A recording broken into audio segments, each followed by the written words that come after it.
Bonjour à tous et bienvenue dans cette petite vidéo de tutoriel sur l'utilisation de Moodle PC Toulouse pour le test de l'évaluation diagnostique première.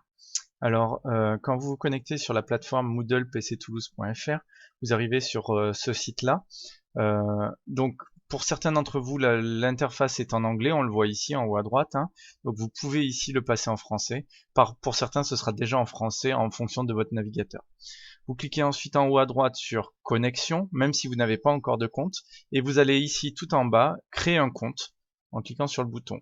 Le nom d'utilisateur, utilisez votre prénom point votre nom. Le mot de passe doit contenir une majuscule, un chiffre et au minimum une minuscule et avoir 8 caractères.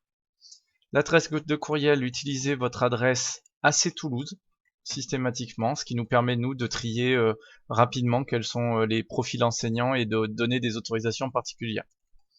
Donc ici, voilà, je crée je confirme mon adresse email, je rentre mon prénom et mon nom. Ma ville c'est optionnel mais je vais la mettre quand même, j'habite dans la magnifique ville de Figeac et je clique sur créer mon compte.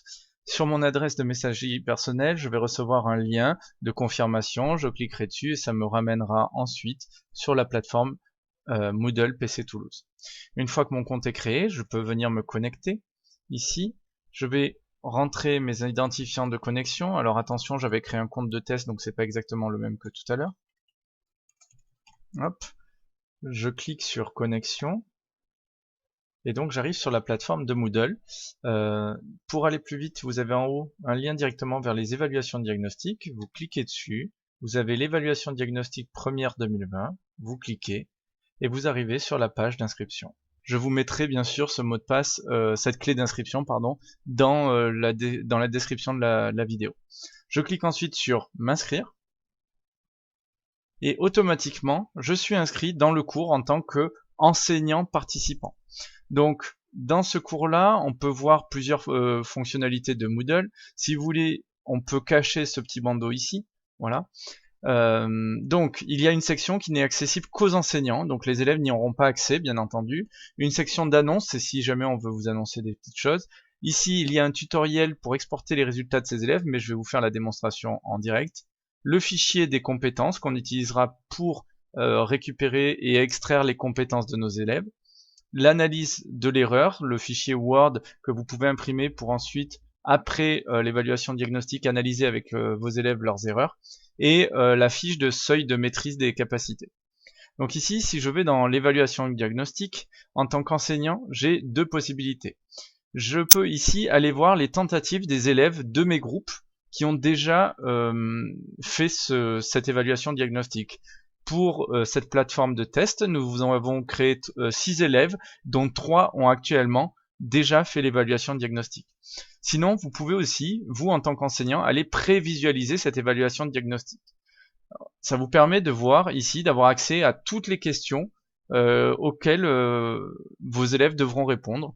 Donc ici, on peut venir se balader dans le test pour voir un petit peu la nature des questions, le nombre d'essais qui restent, le nombre de points qu'il y a ici, etc., etc. Donc je peux tester, par exemple, si je veux tester cette formule-là, on nous demande de trouver P en fonction de F et S, je vais me tromper. Et là, on nous dit, attention, vous avez fait une erreur, vous avez le droit à un deuxième et dernier essai, donc je peux réessayer ici la question. Et donc si je fais si je réponds avec la bonne réponse, on me dit ma réponse est correcte avec un petit validé ici. Et dans la navigation ici, on voit bien que cette question numéro 7 est validée. On peut prévisualiser à nouveau, Certaines questions sont mises en aléatoire. Donc quand on relance le test, ce ne sera pas systématiquement toutes les mêmes questions.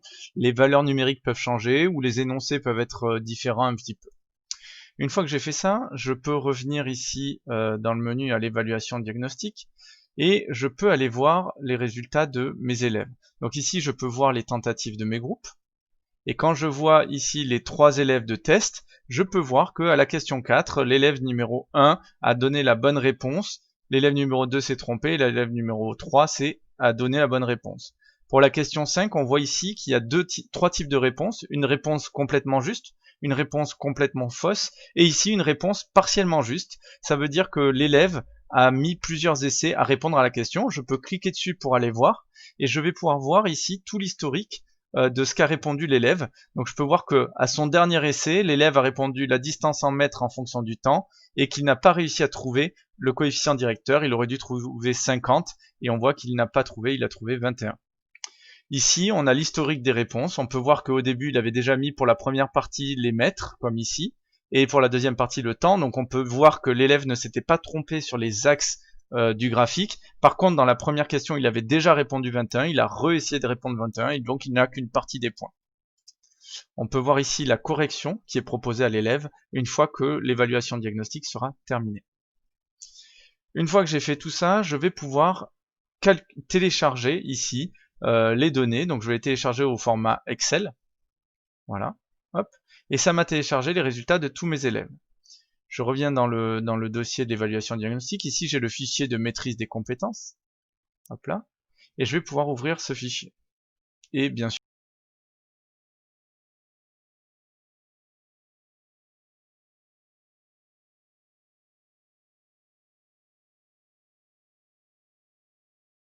celui de résultats de mes élèves. Donc je sélectionne les lignes. Donc là ici c'est le fichier dans lequel je vais vouloir venir coller les résultats de mes élèves. Et là je vais ouvrir copie du coup les résultats ici ces lignes là. Je viens dans la feuille de traitement. Je me mets surtout à la première colonne et ici je vais coller. Donc soit je le colle manuellement, moi personnellement je fais avec CTRL V. Voilà. Donc ici ce qui est bien c'est que toute la fiche Excel va faire le travail pour vous. Quand je viens dans résultats ici, vous pouvez voir directement que pour chacun des élèves ici, vous avez le total sur 41 et surtout ici, pour chacune des compétences considérées dans l'évaluation diagnostique, vous avez le score de l'élève coloré en fonction de sa maîtrise. En vert, c'est une maîtrise, en jaune, c'est la maîtrise partielle et en bleu, c'est non maîtrisé. Nous vous avons mis ici les seuils à partir duquel nous considérions que les seuils étaient maîtrisés ou non. Voilà. Et surtout, ce qui va être intéressant, donc le dernier onglet ne vous sert à rien pour l'instant, ce sera les fiches élèves qui vont se remplir au fur et à mesure. Quand je clique sur exportation de fiches élèves en PDF, je vois que Excel fait plein de choses et il me dit j'ai fini de générer tous les PDF des élèves. Ils peuvent être trouvés dans le dossier. Donc là, chez moi, c'est sur Google Drive dans mon document. Donc je vais aller dans mon Google Drive. Je vais aller ouvrir le dossier considéré. Vous pouvez voir que dans le dossier qui m'intéresse, il y a 3 PDF qui se sont créés, un pour chaque élève. Si je double-clique, j'obtiens le fichier que je pourrais donner à l'élève. Donc on peut voir qu'il y a son nom, son prénom, son établissement s'il l'a rempli, et la durée du test avec ici coloré les capacités avec leur niveau de maîtrise. Donc ça c'était pour le premier élève. Si je prends le deuxième, on peut voir qu'ici il y avait beaucoup plus de non maîtrisés et une maîtrise partielle. Et enfin, pour le troisième élève, vous avez ici quelque chose d'un peu plus équilibré. L'avantage de cette génération de fichiers, c'est que vous n'avez rien à faire, vous n'avez qu'un bouton à cliquer, et que ensuite vous pouvez distribuer ces documents-là. Il n'y a aucune note pour les élèves. Le but d'une évaluation diagnostique est de faire un diagnostic et non pas de noter, et ils peuvent donc avoir accès à un compte-rendu personnalisé de leur réussite sur cette évaluation diagnostique. Voilà, si vous avez des questions, n'hésitez pas à nous contacter par retour de mail, et sinon, on se dit à bientôt pour vous envoyer la version finale avec les codes d'accès pour vos étudiants.